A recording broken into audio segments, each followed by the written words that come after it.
Love is reaching for the lost and for the lame. Love is reaching for the grieving and the shamed.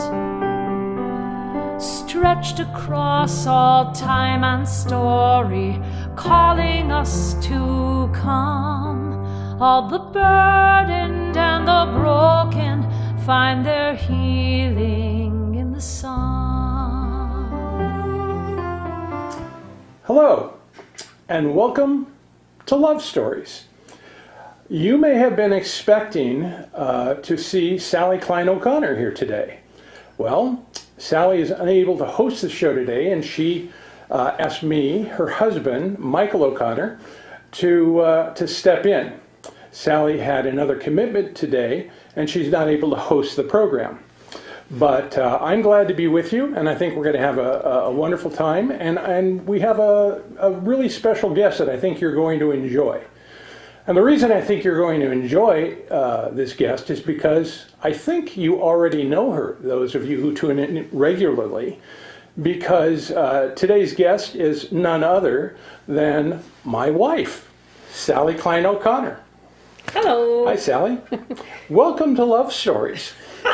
I think this is probably the first time that somebody has said that to you on the air here. Yeah, I think so. Yeah, well, I'm certainly glad to have you here. I'm certainly glad to be here because usually at home, I'm not in control of the situation. Are you in control now? I don't think I'm in control at all. God's in control, but at least I get a say in it, and that's what counts for me, at least a little bit. So we have some things we want to talk about today. Sally and I have had a ministry for a good number of years, and we're going to talk about that a little bit. We're also going to talk about, actually more rely on kind of a secondary ministry, although it's starting to become a primary ministry, and we're going to talk about that. So we're glad you're aboard, and we hope you're going to be blessed by what is shared here today. So, Sally, before we share the reason that you're here today, you have this ministry called Improbable People Ministries. Will you tell us a little bit about that? And, when did you start? First of all, we have this ministry called Improbable People Ministries. We do. Because you're the invisible man behind the lyrics to most of the songs. And this ministry started in 1990. It wasn't something that we ever thought about doing. We were just a couple of songwriters trying to get our songs published. It never occurred to us to be ministers or music ministers. I was a grocery clerk. Stuck in the body of a songwriter stuck in the body of a grocery clerk. Exactly. And you were working for a ministry, the Rock of Israel, at the time in Van Nuys. And we were writing songs together before we even came to faith, but the Lord led us into this ministry in 1990 through Moish Rosen, who was the founder of Jews for Jesus. How did you encounter Moish Rosen? Well, you sent me up to the retreat for us to do a single song. I was so annoyed and frustrated at the idea of driving 7 or 8 hours up the coast to the Santa Cruz Mountains to do one lousy song at a retreat for Jews for Jesus, Yeah. And I had Dusty with me, 6-month Dusty. She was only 6 months old. My best friend at the time, Loretta. And went and did this crazy little song that you wrote. You wrote the words to, Improbable People for Impossible Tasks. And when I did this song in a Hawaiian shirt, and with my friend Rusty at the time, who played Doombek, in her Hawaiian shirt, in a total black tie affair, everybody was showing up very formal, and we were like in Hawaiian shirts doing this little Jewish reggae tune about how God uses the foolish things of the world to shame the wise. And yes. Moish was quite taken with the song and quite taken with the presentation and everything, and he asked if he could help us do an album. And I didn't really know him very well at the time, but he really meant it. He sent a check, and we did an album. And then we did a concert in San Francisco. Part of the branch showed up for that, or most of the branch for Jews for Jesus showed up for that. And then Moish said, "You should start a ministry." And I thought, wow, you really don't know me and Michael at all, Right. And you remember how we drove back down with Dusty and our oldest girl, our first child. We drove back down, all the way down that night after the concert, arguing back and forth about, the possibility of starting a ministry and how crazy that would be. And because we were all Are you souped talking about up. the Jews for Jesus? I wasn't with you. Yeah, you were with me, because that was the concert where Moish said, he pre-sold our At tapes. Tiferet Israel. At Tiferet Israel. Okay, certainly. Yeah. And so all the way back down, we were talking about how we're going to do this and how crazy it was. Right. Well, in God's economy, what seems crazy to us can certainly and usually is right on the money in the kingdom sense. Now, you said the song you played was Improbable People for Impossible Tasks. The ministry is named Improbable People Ministries. It seems rather odd to name a ministry after a song. How did that come about? That seems really strange. Well, when we decided to start the ministry, we realized it had to have a name and didn't want it to have my name. We didn't want it to be Fred. Or Because that just Fred Ministries. that wouldn't bring a lot of people in. It's not very holy sounding. Yeah. Yeah, But I think neither is I it- argued for Improbable People because that was who we are. Yes. Unlikely servants, in other words. Very unlikely. Yeah, very much so. Well, okay. Improbable People started out and still is very much a concert ministry. You go and minister in places. You sing, you speak between the songs. You don't usually get up and speak or preach per se, but you do speak. One of your gifts is to share between the songs to bring a cohesion to this. So how do you find venues to give a concert? I mean, do you have an agent, a manager? Yeah, right. No, you just started calling out of the Yellow Pages. I found the Yellow Pages very reliable. Now we don't have the Yellow Pages really per se because they've divided up into a whole bunch of other directories. So you can go on, I don't know, whatever online. But we started at that time with the Yellow Pages, and I went under churches and, and just blindly called up churches. Like salesmen do, cold calls. Cold calls, yes. Wow, and those are hard. Yes, and I've been doing them for 27 years almost. But no agent, no manager. No agent, no manager. How do you get famous if you don't have an agent or a manager? Well, that's not in my hands. That's in God's hands. Well, the truth is, and I will say this, that while as secular songwriters, we were all about trying to find fame and fortune. And when we gave that up, and when we gave our gifts to the Lord in a very precise moment in prayer, we realized that this is the way it's going to be. We are not going to be stars. We are called to be servants right. of the Lord, and so. And that's actually the scripture he gave us, because we had to have a vision statement, and it was in 2 Corinthians 4. And I'm just going to share that a little bit where it is. Yeah, so this is part of our statement. Therefore, since through God's mercy, this is 2 Corinthians 4, verse 1. Therefore, since through God's mercy we have this ministry, we do not lose heart. Rather, we have renounced secret and shameful ways. We do not use deception, nor do we distort the word of God.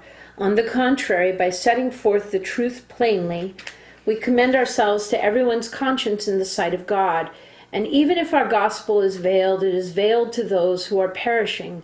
The God of this age has blinded the minds of unbelievers so that they cannot see the light of the gospel that displays the glory of Christ, who is the image of God. For what we preach is not ourselves, but Jesus Christ as Lord, and ourselves as your servants for Jesus' sake. For God, who said, "Let light shine out of darkness," made his light shine in our hearts to give us the light of the knowledge of God's glory displayed in the face of Christ. But we have this treasure in jars of clay to show that this all-surpassing power is from God and not from us. And this is Paul's speech, in the Corinthian church. And basically, the things that stuck out to me, originally, the first thing that stuck out to me was verse 7. We have this treasure in jars of clay, which Michael and I are very much jars of clay, cracked quite a lot. And that it's through God's mercy in verse 1 that we even have this ministry, and that we're not really preaching ourselves, but we're preaching the Lord, and that we're servants. That was right there, ourselves as your servants for Jesus' sake. And so it was very clear that the Lord wanted us to come, whatever venue, whatever situation we were in, to come as servants, whether in our writing or our music or our sharing, And the truth is that, it's been us in this ministry, although I'm the face that people see. You are the very beautiful face of the ministry. I, on the other hand, have a face that was made for radio, but that's okay.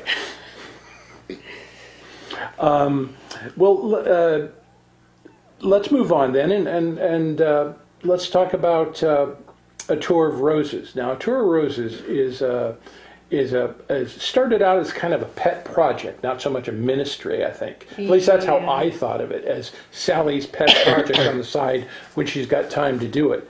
But A Tour of Roses, you'll have to admit, is another unusual name. You seem to be you seem to be bent on finding names that are out of the ordinary. Of course, there can certainly be something very good in that it can be memorable. Really, you're going to talk to me about unusual names when you named our firstborn Dusty Rose? Yeah, sure. Why not? Well, we are. Yeah. Yeah. So don't talk to me about unusual names. I shan't, my love. No, okay. no, I won't. But what is A Tour of Roses? And tell us a little bit about how it came into being. Well, how it came into being really was a holy confrontation. I think that we all grow up with cultural prejudgments. We have cultural biases. They might be about race. They might be about intelligence. I was thinking about that the other day. That we have prejudgments about many, many things. Manners. If somebody doesn't have manners, or financial status, or intellectual status. So it's not just race. It's many, many different things. Sure. Growing up Jewish, I am Jewish by birth, and I think of myself still as Jewish, a Jew who believes that Jesus is the fulfillment of the promises made to the Jewish people and to all people. But there are people who would say that because you have accepted Jesus and that you are now a Christian and that you have renounced your Jewishness, and actually many of those people would be Jewish people themselves and rabbis. Well, I don't see that as scripturally correct. And even in the Jewish writings, it suggests that a Jew may become an apostate, but they're still a Jew. That by, race, I'm a Jew. All the followers of Jesus at the very beginning, the apostles and the people who received the Lord on the feast of Shavuot, Pentecost, were all Jewish. They were all Jewish pilgrims. There was no such thing as a Christian. They were followers of the way, but they were Jews. So the early church, so to speak, was all Jewish to begin with. Yes. Until anyway. until Peter went out. Actually, Paul and Peter, they went out and they addressed some of the Gentiles. You know, Peter with Cornelius, Paul in the Church of Antioch. God made it clear that he was expanding the gospel beyond the Jewish people, not only to fulfill the promises made to the Jews, but to all nations, to all people. So, but yes, I think of myself as Jewish, you know, as a Jewish believer in Jesus. That's how I would classify myself that way. And okay. Well, but getting back. But as a Jewish believer in Jesus, you know, I grew up with also certain cultural biases or prejudgments, you know, biases toward, prejudgments against. And one of the strongest prejudgments that I grew up with was against Germany for the Holocaust and what happened in World War II. And that was something that's almost like handed down. It's almost passed on, you know, from generation to generation in the Jewish community, you know, and never to be forgotten. In fact, we've said this and stated it many times over and written it and filmed it and, you know, and I never had any reason to question that, even coming to faith as a Jewish person, coming to faith in Jesus. You know, and part of coming to faith in Jesus, that he forgives my sins. And he calls me to forgive, which was something difficult to understand coming from Jewish perspective. Mm-hmm. But he calls me to forgive because he's forgiven me, you know. And so I came into a situation where the Lord just really confronted me through another friend of mine who was going to minister in Germany, also a Jewish believer, and she was struggling with some of the she was having some problems with some of the young German hosts that wanted her to come, because she also wanted to see one of the concentration camps while she was there. And that stirred me up. It just stirred up all this stuff that I had taken into myself through movies and books and my parents and talk, you know, about Germans and Germany and what happened. And I felt I needed to pray for her. I felt like she was walking into enemy territory, and I felt very self-righteous about it. And I put my hand on her and I began to pray for her, and it was there the Holy Spirit called me out, so to speak. And he did it so, you know, the Lord does things in such a gentle but thorough way. And what he did was, you know, he confronted me with the question of, how do you think the Germans feel? You know, like my brain is like, do the Germans even feel? You know, I mean, it was like, you know, yeah. How do you think the Germans feel about what happened in the Holocaust?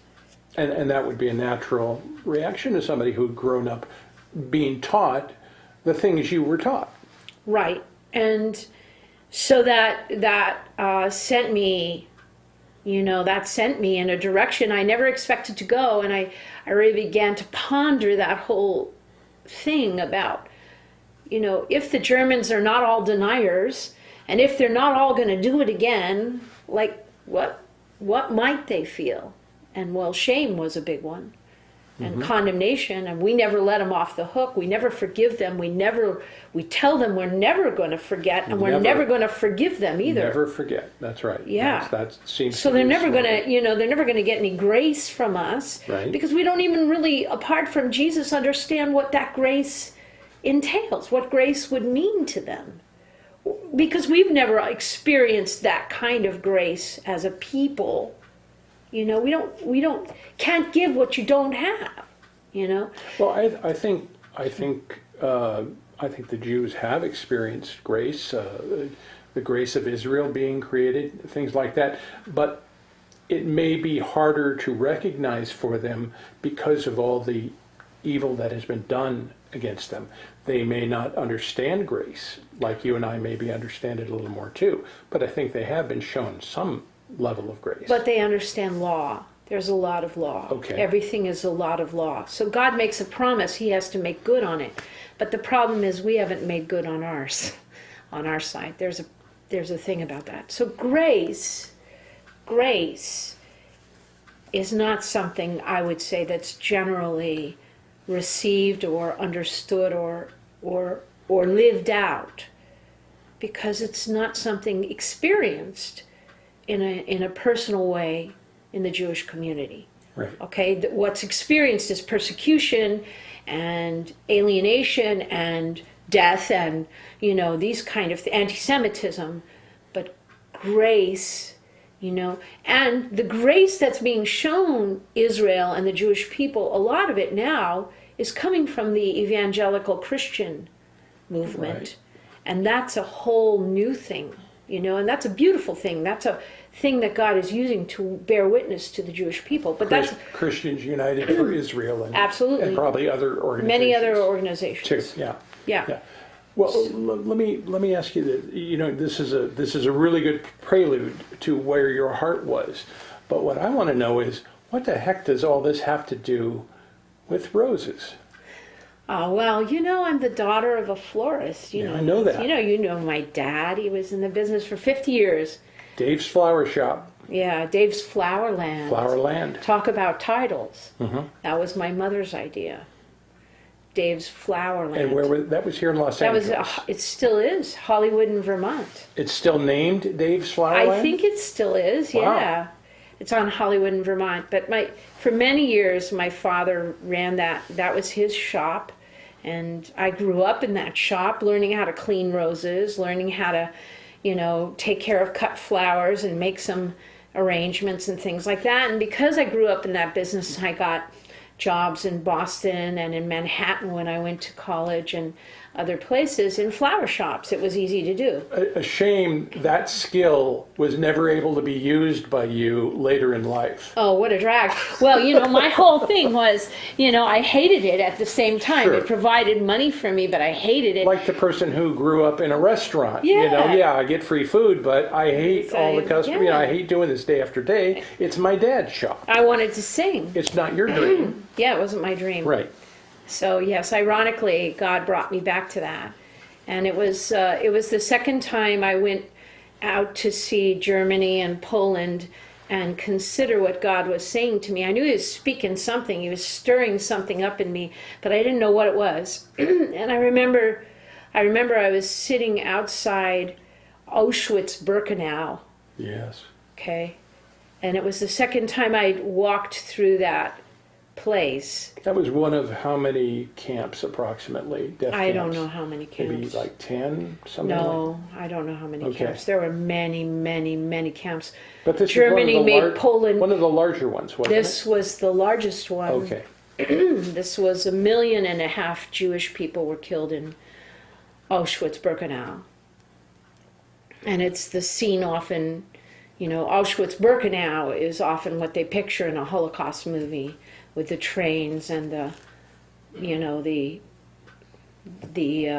entrance, So Auschwitz-Birkenau was completely dedicated to the final solution. It wasn't at all a work camp. It was completely dedicated to the final solution. It was created for that. And I remember the second time walking through Auschwitz-Birkenau and there's this little community of houses, this little town called Brzezinka, which is just like 2 blocks separated from Auschwitz-Birkenau, and these people are, they're having Polish families and living their lives, and I'm thinking, why would you choose to live near this killing field? I don't understand why you would do that, and the second time around I went with the help of a friend, and I asked people, I've asked some of the Polish people, like, why would you choose to live here? And they had their side of this argument or this discussion, and their side of it was that this is what was handed down to us for generations. And this is all we have. This is all the property we have. This is all the land. This is all the house we have. This is all we have from the family, that we're descended from, is this property. And why should we give it up? And it's like, well, why do you want to continue living here? I just don't. But it's a different cultural sensibility, and that was their argument. This is all I have. This is what I have in the world, and this is my home. So, I was weighing these things, after going through the camp one more time, and I remember sitting outside the camp and looking at the houses, and at first I hated them, and then I felt like God just stirred up something else in me. It was like, you turn a page. And somehow I just kind of turned a page, and it was like, what if we did something for these people? What if we reached out to them? As a Jew, reached out to the Polish people of this town who live right next to this place, who are 3.5 kilometers from Auschwitz, which a friend of mine had told me had a huge rate of suicide. And I thought, what if we did something? What if we reached out to them? And the Lord had given me a dream about roses. I didn't understand it. It was just kind of a random dream. I didn't really think about it as being a dream from the Lord at the time, but I think it must have been because of the timing, Right. And so I had nothing, I couldn't think of anything. I'm not a craft person. So I said to my friend, I said, You didn't have time to whittle something and give it to somebody. No, it was Whittle my a bar thing. of It was soap, like, maybe, show up on your porch and sing a song for you in English, I have my friend translated in Polish. And here are the police coming. Yeah, really, exactly, yeah. Crazy woman, okay, crazy Jewish woman from America. Yeah. So I said, how about you go and get 3 long stem, really beautiful red roses, and I'll sit here and think of what it is I'm going to say, and get 3 cards with blank spaces. Very interesting. Yeah. Okay. You know this story. I do, but I'm the host. I'm supposed to act. There's a veneer here that I don't know what's coming. Oh, even okay. though You do. Even though in a courtroom the people would say, "Your Honor, he's leading the witness." But yes, I am. You're doing that. a really good job. Thank you very Thank much. you. I may take over the show. You may not be back for a We'll while. see. Okay. We'll All talk right. about that later. Okay. But anyway, so so she came back with these 3 red roses and these 3 greeting cards. And while I had been waiting for her, because we were both on bikes, while I had been waiting for her, the Lord gave me what to say. It kind of surprised me how easily it came, because, it's not like I didn't have any emotions going on. I had a lot of emotion going on, and yet he just, he gave me something very succinct, which I'm not known for, being succinct. And it was... Don't be too hard on yourself now. So it said, a rose of remembrance, red for the blood of the people who died. Red for the Savior's blood, which was shed for all. Red for his, now it says, red for his perfect love, which removes all fear, making it possible to love one another. And you fit all that on one card. Yeah, in Polish, because she wrote it out in Polish. Wow. So they were big, nice Hallmark greeting card kind of thing. So we went to 3 different people, and,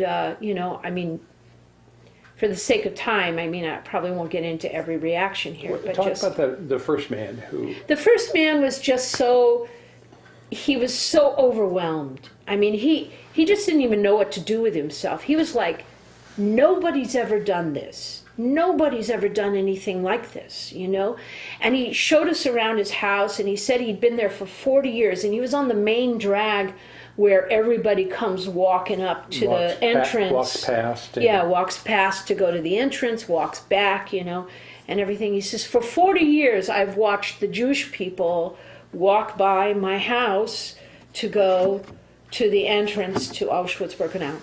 And, probably 500,000 Jewish people go to Auschwitz-Birkenau a year. That's not a small number. So he was saying that these people walked by, no words spoken. You know, he's standing there, or he's, you know, sometimes he's more available than other times, but, you know, there's no exchange between the Jewish people who are going to remember, and this man, this Polish man whose life is in this place as well. And it just hit me. That is powerful. Yeah, I mean, it just hit me. It was like, there's no bridge here. There's this going on, and this man who lives here watching it go on. And there can be no connecting between the two. Because he's one of them. It may be what they were thinking. Very much Probably so. Very what much they were so. thinking. Yeah. And so he was so shocked that I was Jewish, because my statement, you know, through my friend was, I'm from America, I'm Jewish, and I want to give this to you as a gift, as a way of expressing how much God loves you, and, you know, from me to you. And he was overwhelmed, you know, read the card, and he was just like, no one's ever done anything like this, you know. And it was like, wow, you know. And so that was seed in my soul, you know, real seed in my soul. It was like, well, you know, kindness, the mercy of God, the kindness of God. You know, I know a little bit about that because of what the Lord has done in my life, what Jesus has done in my life. So I thought, you know, this is what you want us to express. Your kindness, your mercy, and a rose is just an instrument of being able to say that to a tangible, you know. The words came to me, you know, later, that the rose is a tangible display of the extravagant love of God. And that, you know, this is a way to say this to him. It really is, and what a symbolic gesture. I mean, the rose is symbolic of great beauty in our culture, and in most cultures. Yeah, actually, it's surprising. It's a universal language, much the way music is. Right. You know, you could hand somebody a bagel, and certain cultures would think that was the most beautiful thing if they're really hungry, and other cultures would go, no, I don't eat a bagel. So, but there is the universality of the rose. Everybody loves a rose. Yeah, and recognizes it on some level as something beautiful. Yeah. You know, and I don't want to make too much of this, expensive, but something not, you know, hey, you know, I didn't go in the dime store and pick out a cheap plastic ring for you. You know, I mean, It takes thought. Takes and that's thought, why we and appreciate roses on Mother's Day or on Valentine's Day or whatever. An investment. Yes. So how does a gesture like that with three different people turn into, I'm going to say, at the risk of sounding aggrandizing, it's really not, an international ministry, because you've traveled to so many countries now. It really is, even if it's on a small level. You know, Yeah. how does it make the leap from three people to literally thousands? Well, I saw their reaction, and I recognized something was going on. Each of them had a very, very emotional reaction. Each person I gave the rose to. All three were men. And I thought, okay, there's something here. And I felt, you know, okay, it's about the Holocaust, and it's about redeeming, and redeeming, maybe redeeming the legacy of the Holocaust, and I thought, okay. Well, I'm going to take I'm going to see if there's something here, and that we could maybe do. And, you know, all of this was very much in prayer and journaling and, you know, talking to God. I really can't even remember exactly the moment that I I knew that it was not just me going the next time, that it was a team, and that I didn't know who it was going to be, but I hoped it would be, mainly Jewish people, because I thought it would be all Jewish people who are believers going to Germany. But I remember asking, people who I knew had a, reputation in the Messianic movement, telling them about this, telling many different people, and feeling like, of course they're going to see it. And they didn't, or, they didn't see it, or they were, they other things were more important. And so, a bunch of improbable people ended up going, I think it was 4 or 5 of us went. 3 of us were Jewish. And then very improbable person from Minnesota, Steve. And I can't remember who else it was. Maybe there was 4 of us that were Jewish. Hannah, myself. Is there a lady named Diane? Diane, okay. Right? And Steve and Vincent. From right. our church. From our church. So there were 3 of us that were Jewish. And then we went and we bought roses. I didn't know how exactly to do that, but I got some help with that. And then we were joined by some Germans in some places, and one Polish woman who I became very good friends with, and a translator. And God provided this whole thing, and we gave out the first roses in the town of Auschwitz, which was near Auschwitz and Auschwitz-Birkenau. And we gave out the roses in Dachau, and we gave out the roses in Bergen. We also did a concert. I did a concert in each place explaining about the roses and sharing our songs, and having the words translated into German or Polish on PowerPoint, and giving away CDs. And we also worshiped in each camp. And that, to me, was the most powerful, was Sure. to stand in the place where people were killed without mercy, and declare the faithfulness of God, where evil reigned, yes. and declare the faithfulness and power and goodness of God in those places where God was really, in a sense, blasphemed through actions and words on both sides.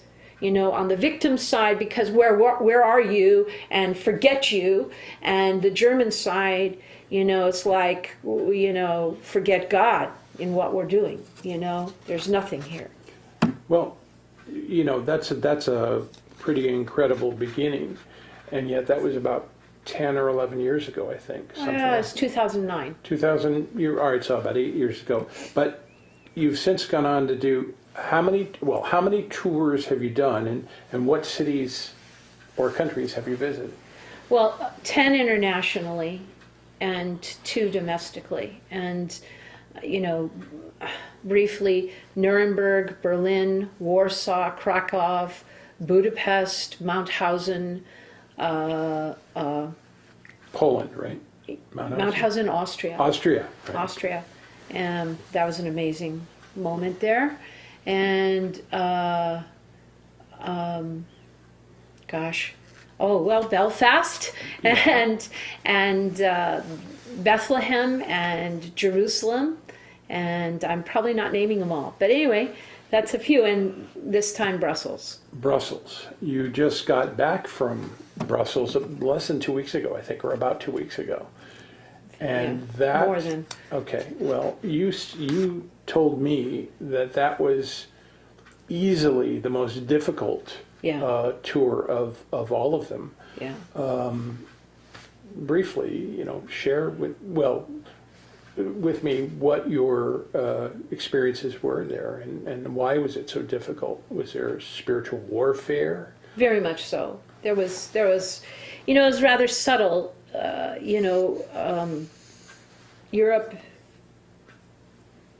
Europe is in a battle for sure, spiritually. And it was very difficult in Brussels. It felt like everything was a challenge. Every step that we took, every time we tried to go forward, there was confusion. There was things that happened. They weren't, none of them in themselves catastrophic, but they were enough to trip us up or confuse us or upset us or trigger us. And we got sick. And I got sick. I've never really been sick on on any of the other A Tour of Roses, so much so that I couldn't function. But this was like that. But we also, we went forward into giving roses in the red light district, also in a place of bombing. You may recall that Brussels, over a year ago, was bombed, terrorist bombing in the airport and also on a train station. One of the sites we gave out roses and worshipped was in the train station that had been bombed. And that was really profound for people. They responded by, some of them responded by laying some of the roses down on the wreaths, the memorial wreaths. People were very moved. Nobody told them to do this. No, this just no. occurred to them spontaneously. Yeah, some of them have come up. They took your gift. Yeah, and turned around and made it their own gift to the memorial. That's really something. It was really powerful. The red light district, Belgium apparently is one of the largest venues for sex trafficking in Europe, and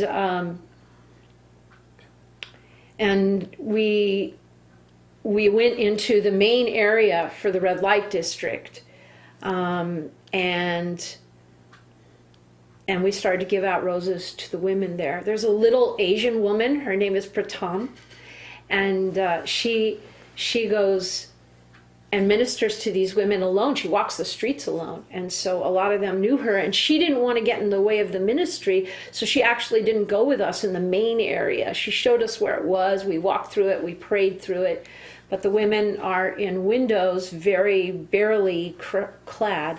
And that area is very tightly run by the men, and so there wasn't really a chance to pray with them or talk with them very much. But I would come up to the window where they were posing intentionally in a provocative way, and I would come up to the window and I would just offer a rose, and their whole face would change. They were like, oh, like for me it was like they snapped out of their persona, and it was like, oh, for me, and almost then they like come to their living mannequin. Yeah, except rather exposed. Yeah, and then they would come to the door, and they were just like, oh, then they were so touched that somebody would give them something beautiful for nothing, with no strings attached, And then, I don't know how many of them understood English, but some of them did. And for my part, I would say things like, God sees you, and you're precious to Him. And He loves you, and just the little bit that I could say, as I gave her the rose, and then we went a second time to another area of the red light district, and then some of the team was able to pray with some of the ladies, and the ladies, they were asking for prayer, they were like, I don't want to keep doing this, I want to get out, different things that they would say, and we would pray for them. The team would pray for them. It was pretty profound, our time there. And then we also had the opportunity to stand, in front of the European Union and worship the Lord and give out roses in the area where the buildings are for the European Union. I think I was facing the Commission building. I'm not sure, but I was standing in front of a memorial to JFK, and we worshipped there for like an hour as we gave out the roses. And you gave out about 5,000 roses on this there, trip. Is that typical of one of your trips, one of your mission trips? I think 5,000 has become a kind of a norm. Last year in Jerusalem and Bethlehem, we actually gave out 7,500, but we also had a team of 17 people that went to Jerusalem and Bethlehem.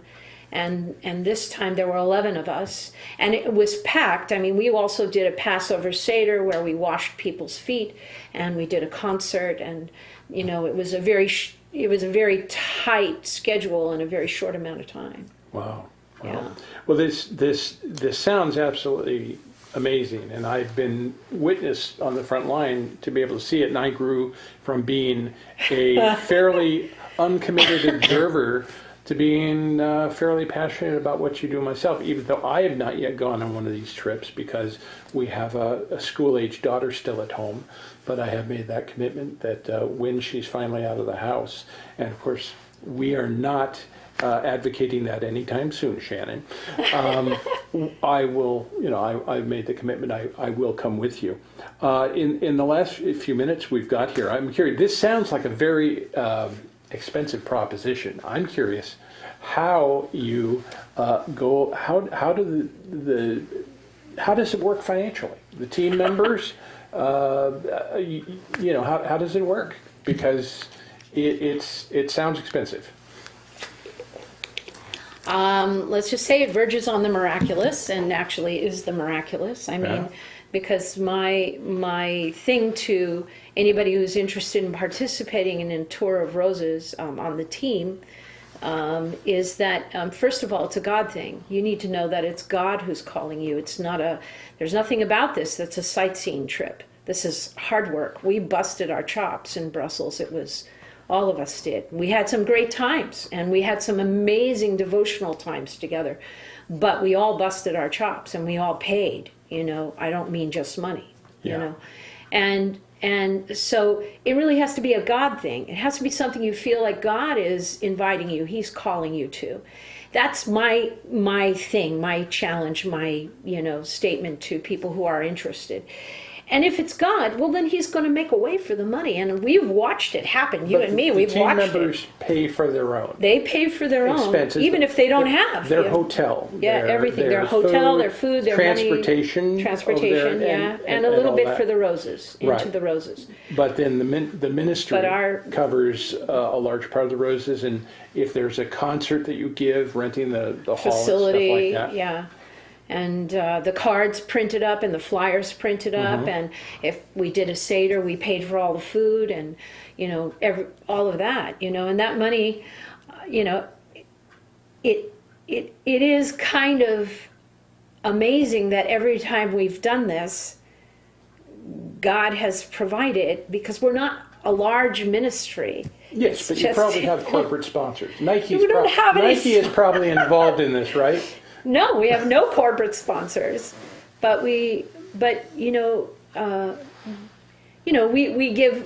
a dinner periodically to raise funds, and the dinner's free to anybody who comes, and it's just how God moves on people's hearts. Is that in our house? Do we invite just anybody over? And No.